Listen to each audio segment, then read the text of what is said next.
The morning mist clung to the jagged hills of Okinawa as the first rays of sunlight broke through the thick clouds. It was a day like any other for the soldiers, yet it would soon become one of the most pivotal moments of their lives. The air was thick with anticipation and the quiet hum of military activity as both sides prepared for the inevitable clash.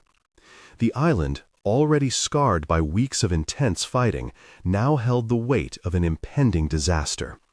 The soldiers could feel it in their bones, the knowledge that something catastrophic was about to unfold.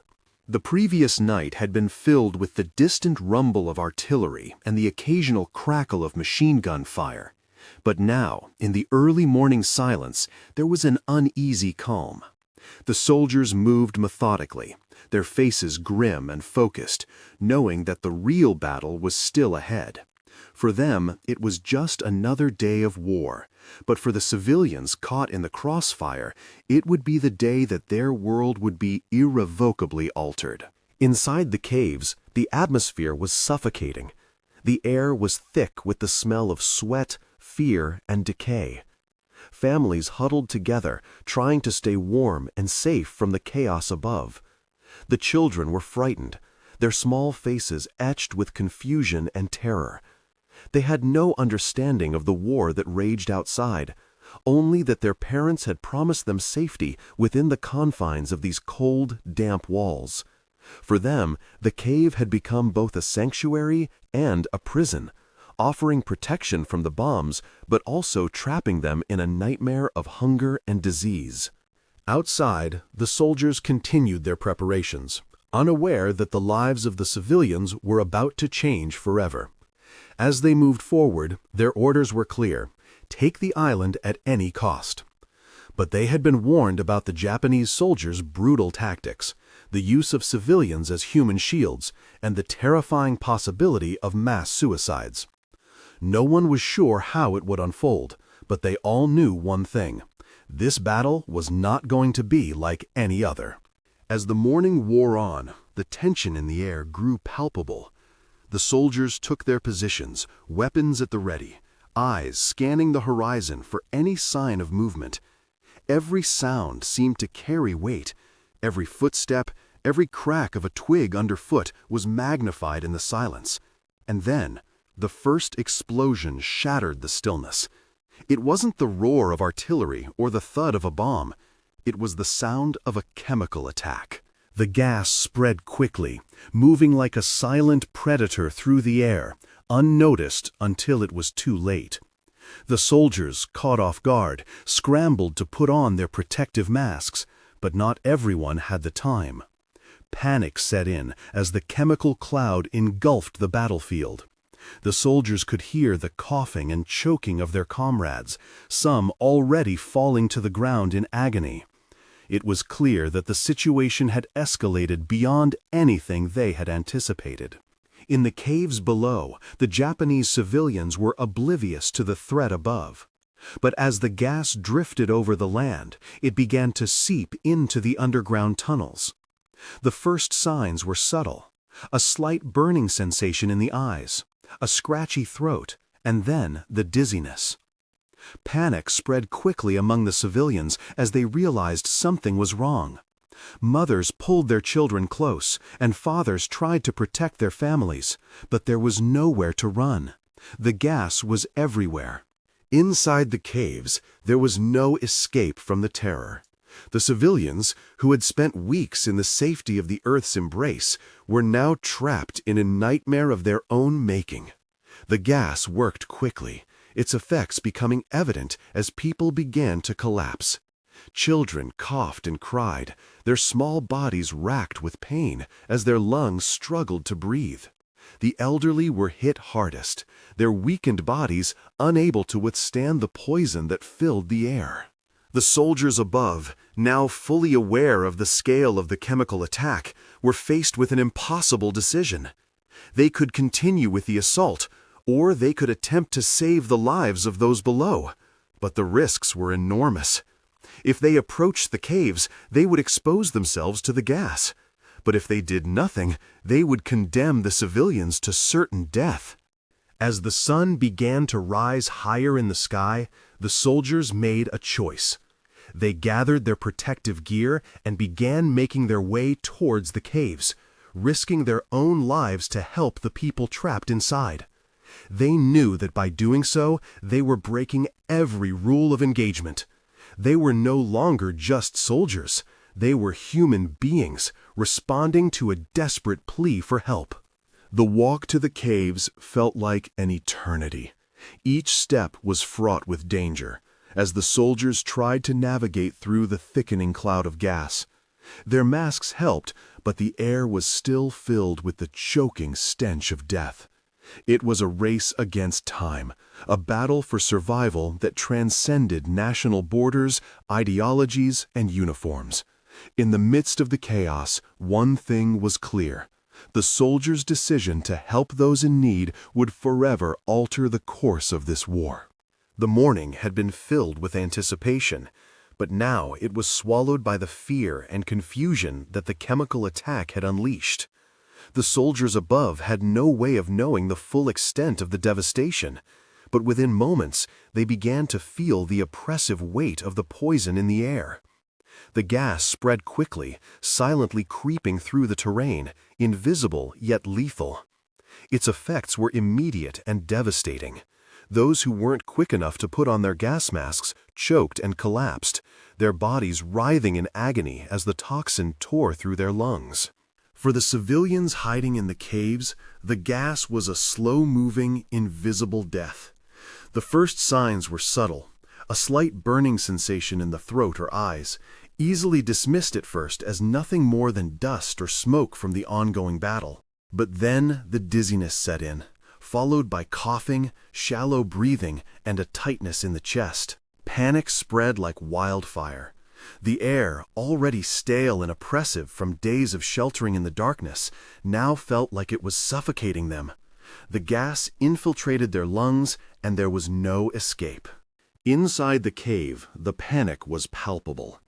The civilians had spent weeks huddled in the cramped, oppressive darkness, trying to protect themselves from the violence above. They had no idea that the nightmare they had been enduring would soon be compounded by the silent terror of chemical warfare. As the gas reached them, the walls of their shelter suddenly seemed like prison bars. They were trapped, with no way out, no way to escape the slow, painful death that was closing in on them. Mothers pulled their children close, their faces contorted with fear as they tried to shield them from the invisible danger. Fathers, desperate to protect their families, tried to find ways to block the gas from entering the cave, but it was futile. The gas seeped in relentlessly, ignoring any attempts at resistance. Each breath felt like it might be their last, and the air grew thicker with each passing minute. The civilians, who had already lost so much, now faced the terrifying reality that they were powerless against this new threat. In the caves, the children were the most vulnerable. Their small bodies were no match for the effects of the poison. They coughed and wheezed, their fragile lungs struggling to process the toxic air.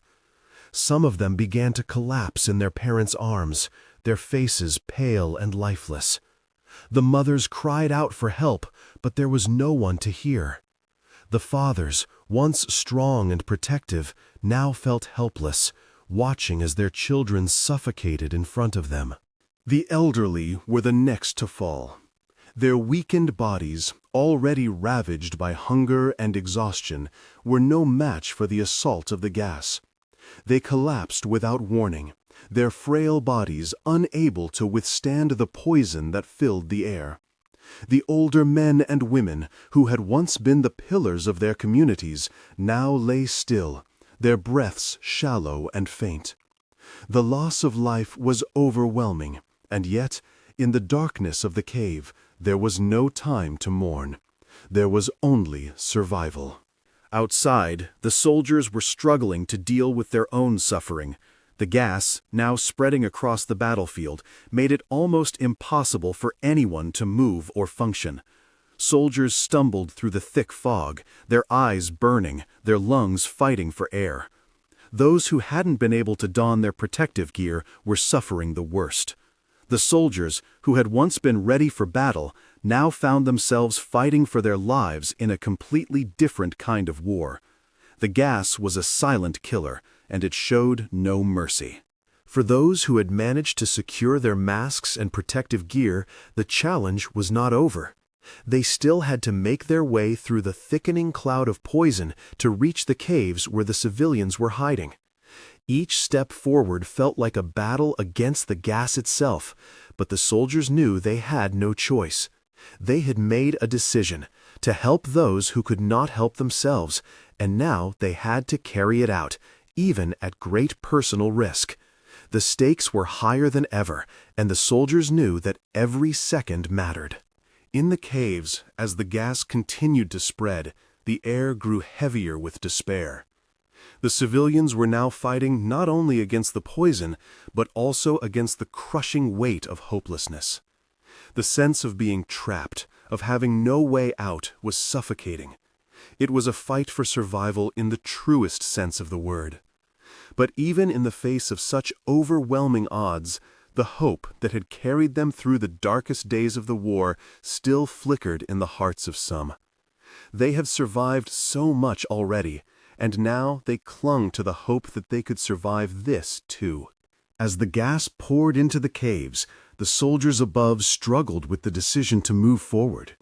Every instinct told them to wait, to allow the gas to dissipate before entering.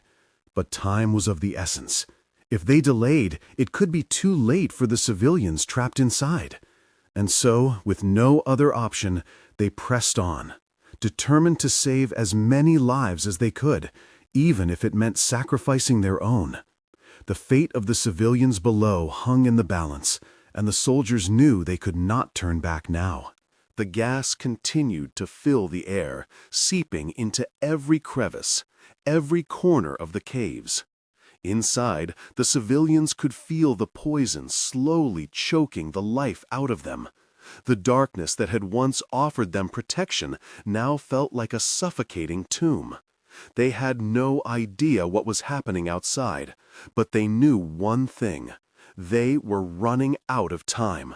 The poison was relentless, and the chances of survival grew slimmer with each passing moment.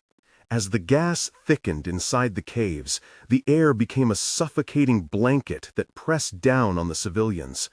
The burning sensation in their throats intensified, and the shallow coughs of the children grew louder, more frantic. The mothers clutched their children tighter, their faces streaked with tears, their bodies trembling with a mixture of fear and exhaustion. Every breath they took felt like a struggle, as if the very air around them was conspiring to take their lives. The children, confused and terrified, whimpered in their mothers' arms, unable to comprehend why the world around them was so painful and strange. For the fathers, the situation was just as unbearable. They had spent their lives protecting their families, but now, in the face of an invisible enemy, they felt helpless. There was no weapon they could wield, no shield to protect their loved ones from the gas that was seeping into every crack and crevice. They knew their time was running out. Every moment that passed without rescue meant one less chance for survival. Their thoughts turned to the outside world, to the soldiers who might be out there somewhere, but they were unsure if anyone would be able to reach them in time. The elderly, too, were suffering terribly.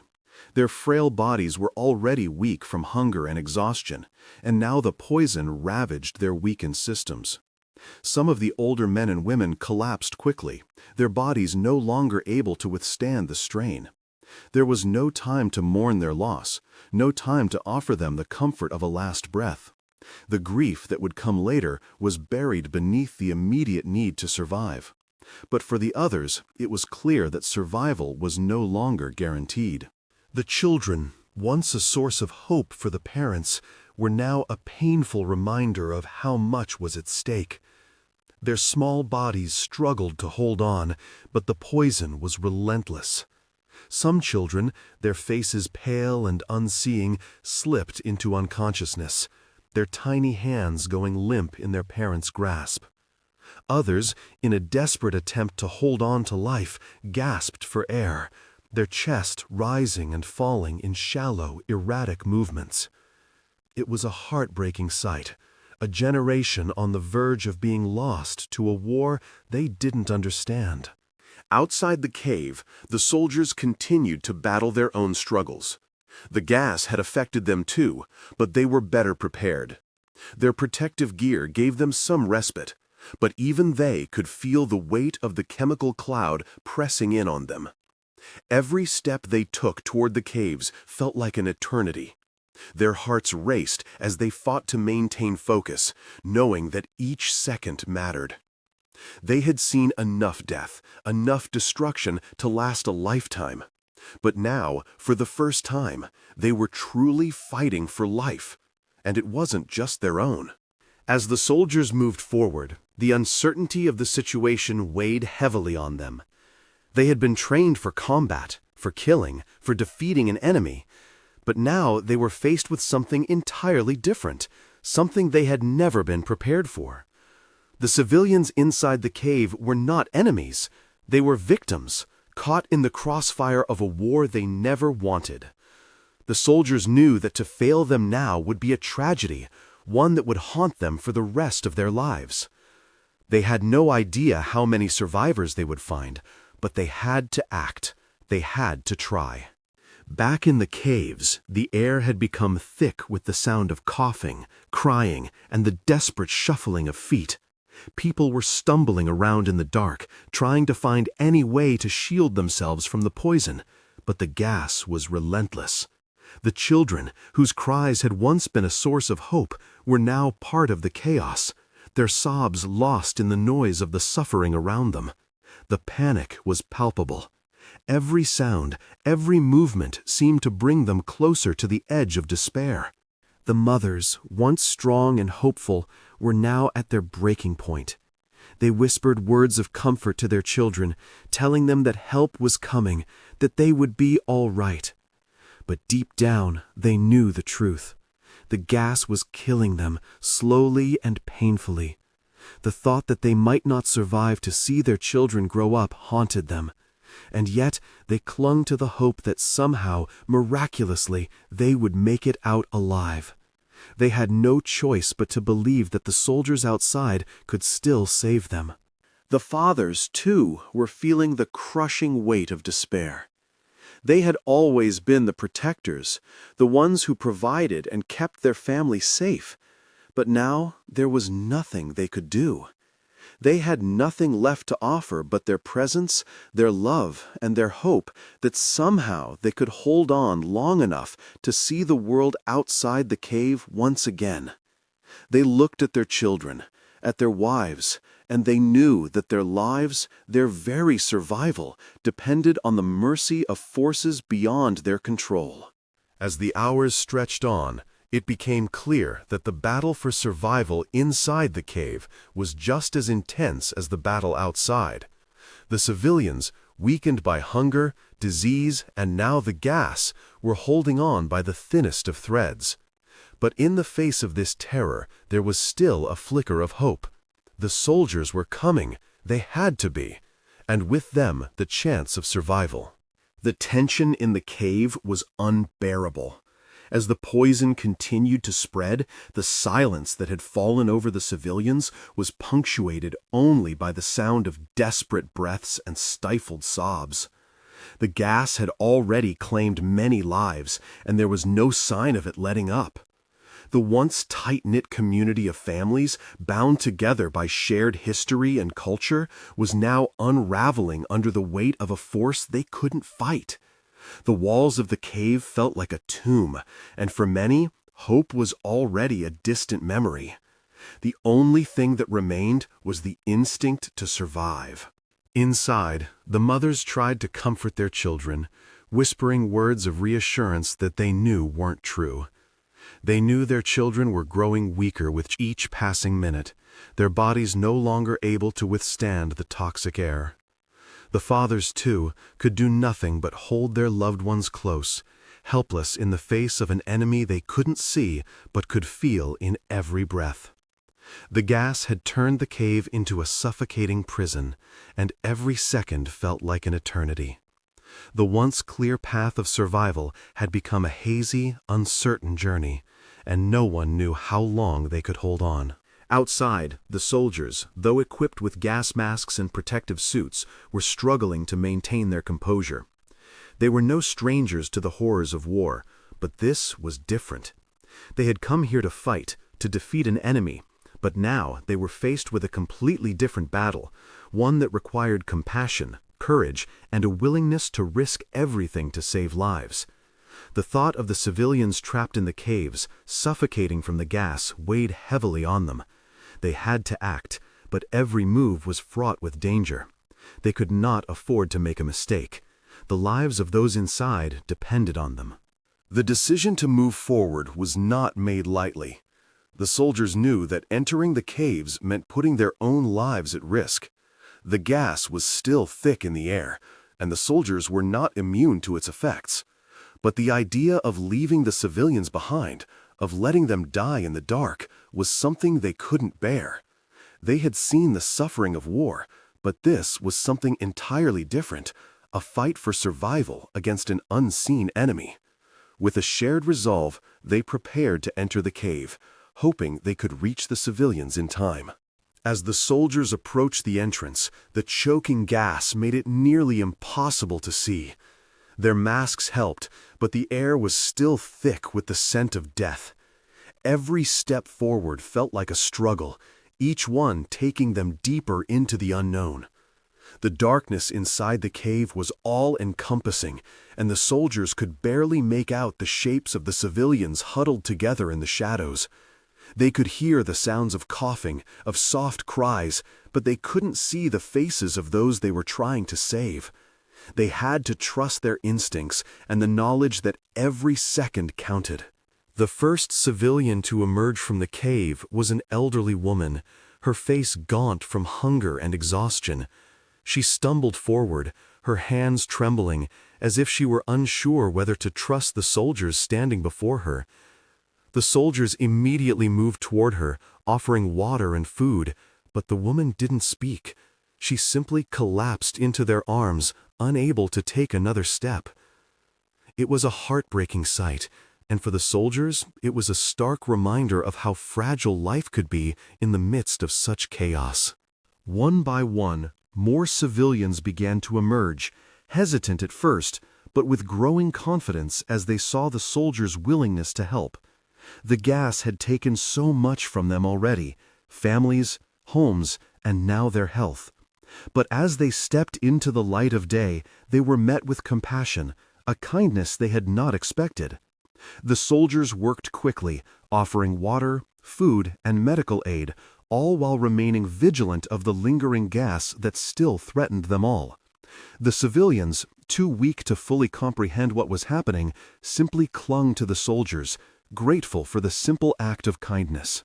For the soldiers, the sight of these civilians, so frail, so vulnerable, was a stark contrast to the image of the enemy they had been trained to fight.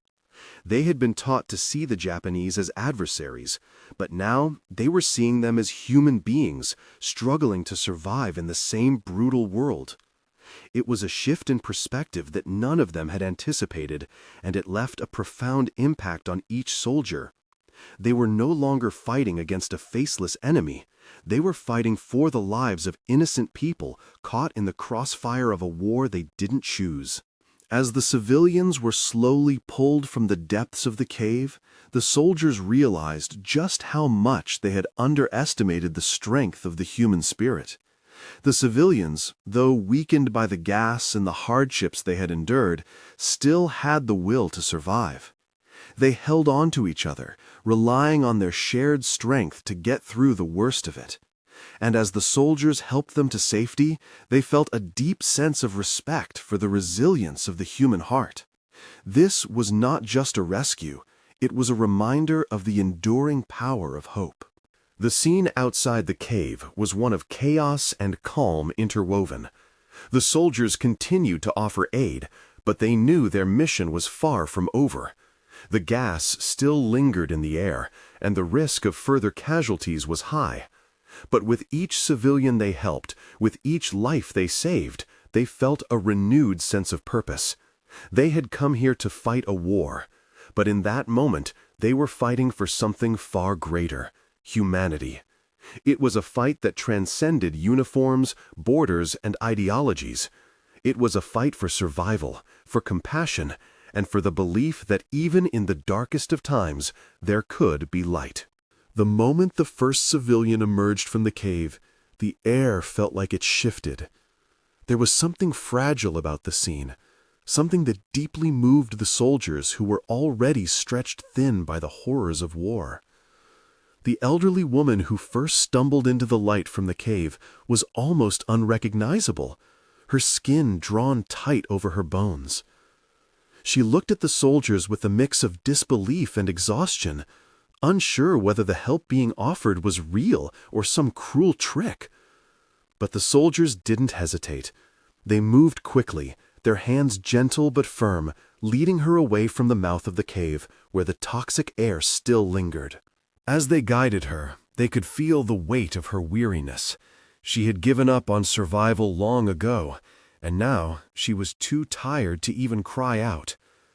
The soldiers had seen death up close many times, but this was something different. This was life slipping away in front of them, something they couldn't allow. They did their best to offer water, medical supplies, and comfort, but nothing could erase the depth of the suffering they had witnessed. The elderly woman's frail body, her hollow eyes, would remain with them forever. She had survived by sheer will, but it was clear that survival was no longer in her control. More civilians began to emerge, one by one, their movements slow and deliberate, as if they could hardly believe they were leaving the cave. They were covered in dirt and grime, their bodies so emaciated that every bone seemed to protrude from their skin. Some still wore the remnants of old clothes, torn and worn thin by days of use. Their eyes were dull, their faces gaunt from hunger, fear, and the poison that had ravaged their bodies. The soldiers quickly realized that it wasn't just physical suffering they were witnessing. It was the emotional devastation of being forced to abandon everything, their homes, their lives, to survive. Every civilian they helped was a story of loss, a story of resilience, and a story of desperate hope. Many of the children were too weak to walk and had to be carried out of the cave, their small bodies limp and frail in the soldiers' arms.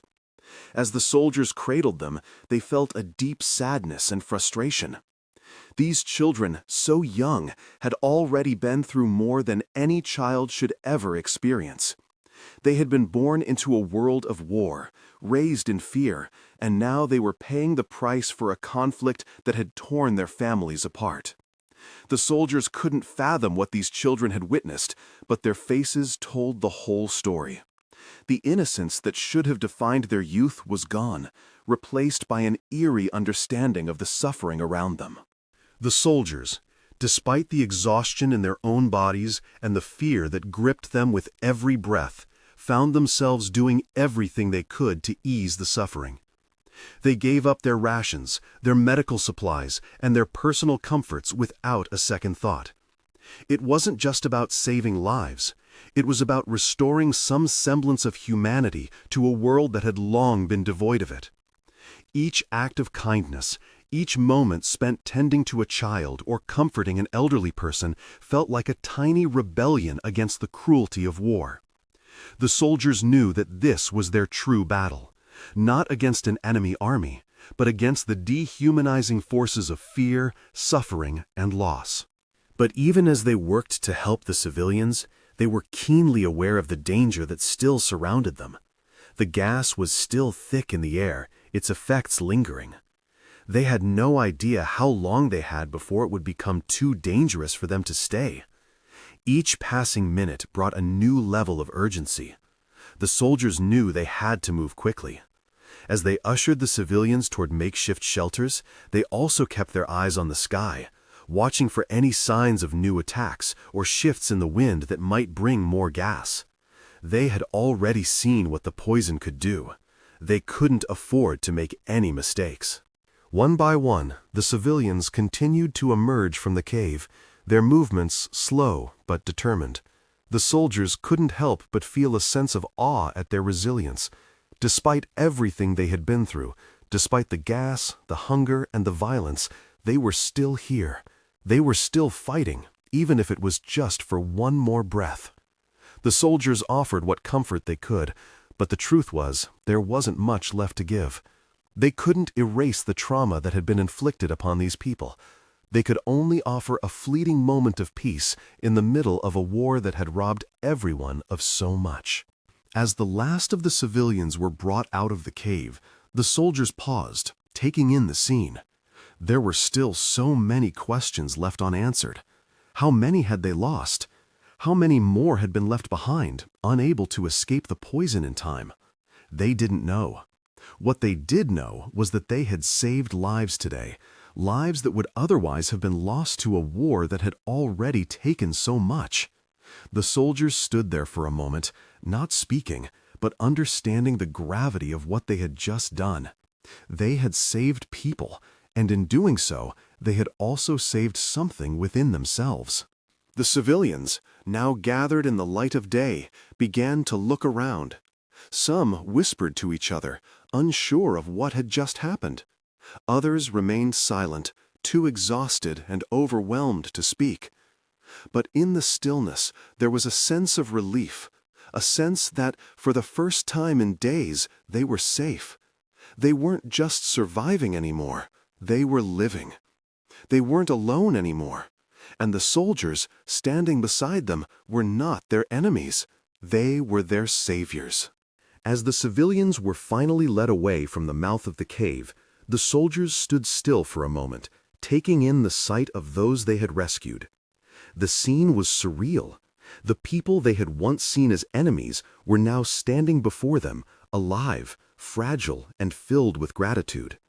The air, once thick with the toxic cloud of chemical warfare, seemed to clear slightly with every step they took toward the camp that had been hastily set up nearby. The soldiers, despite the adrenaline and exhaustion that still gripped their bodies, allowed themselves a brief moment of reflection. They had done something extraordinary, not because of orders, but because of their shared humanity. The soldiers began to move, taking on roles they had never expected to play. They acted as caretakers, as protectors, as human beings instead of just soldiers.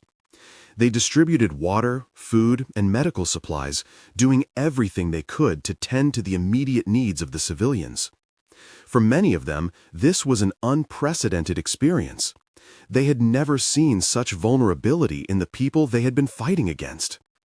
In the calm that followed the chaos, they realized just how much they had underestimated the depth of the human spirit. The civilians, too weak and disoriented to comprehend the full scope of their rescue, accepted whatever help was offered. Children, who had spent days suffering from the effects of the gas, were treated with an unfamiliar gentleness. They drank water from the soldiers' hands, their eyes wide with both wonder and exhaustion. Some soldiers had brought rations from their own supplies, offering them to the children, whose hunger had become insatiable after days of nothing but toxic air. They devoured the food as if it was the first meal they had ever had, and, in that moment, it felt like the world had shifted for them. The elderly, who had barely managed to survive the poison, were carried gently to medical tents. Soldiers worked swiftly to stabilize them, wrapping wounds and offering comfort where they could. The weight of their frailty was a stark contrast to the soldiers' youth and strength. They had witnessed too many bodies fall in the course of this war, but now, as they watched the frail hands of the elderly being tended to with care, it dawned on them how little they had ever considered the true cost of survival. The elderly were not just survivors, they were the ones who had carried the wisdom of generations, and it felt important to protect them now, not just for the sake of the war, but for the sake of history itself. The scene around them was one of chaotic tenderness. Soldiers kneeling beside civilians, whispering words of reassurance, offering a safe place to rest. There were no guns, no shouting, no threat of violence. It was a rare moment of peace in a world that had been consumed by chaos for far too long. For the soldiers, the work was exhausting, but there was a quiet sense of satisfaction in knowing that they had done something worth remembering. They were no longer just instruments of war. They were part of something larger than themselves, something human, something deeply rooted in compassion. And yet, despite the relief that washed over the camp, the soldiers couldn't ignore the weight of the past few hours. The gas had taken so much from these people. So many had already succumbed to its effects. The soldiers had been lucky to arrive in time, but how many others had already fallen to the poison that had been so relentlessly spread through the air? How many children, mothers, fathers had not made it out of the cave in time?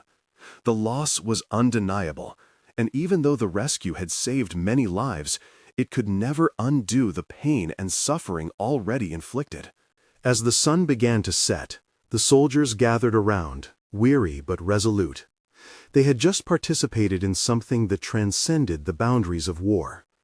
The work was far from over. There would be more injuries to treat, more refugees to care for, and more danger to face. But in the midst of it all, they realized that this mission had been something different. They had saved lives, not with weapons or strategies, but with compassion and action. It was a victory not of conquest, but of humanity. It was a reminder that in the darkest of times, it is often the smallest acts of kindness that leave the deepest marks. The survivors, too, began to process what had happened. They were no longer in the cave, no longer suffocating in the toxic air. They were in a place where, for the first time in weeks, they could breathe freely.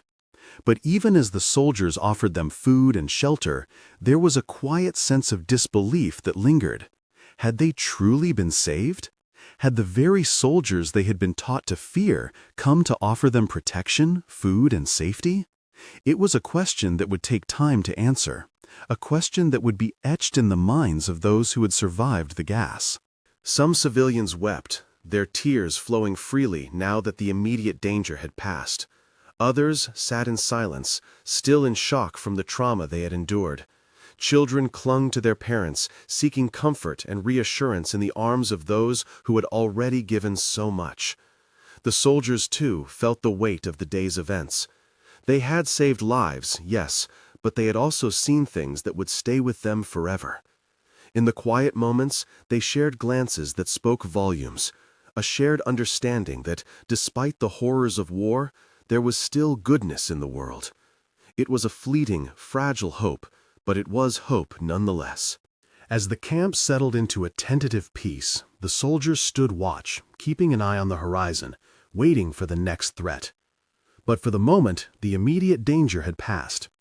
The civilians, though physically drained, began to settle into the new life that was slowly being built around them. The soldiers, though exhausted, found themselves renewed by the acts of mercy they had just carried out. They had done something that would live on in their memories and in the stories of those they had helped. The war was far from over, but in this small corner of Okinawa, there had been a victory. A victory not just of arms, but of humanity, and that, for the soldiers, was enough.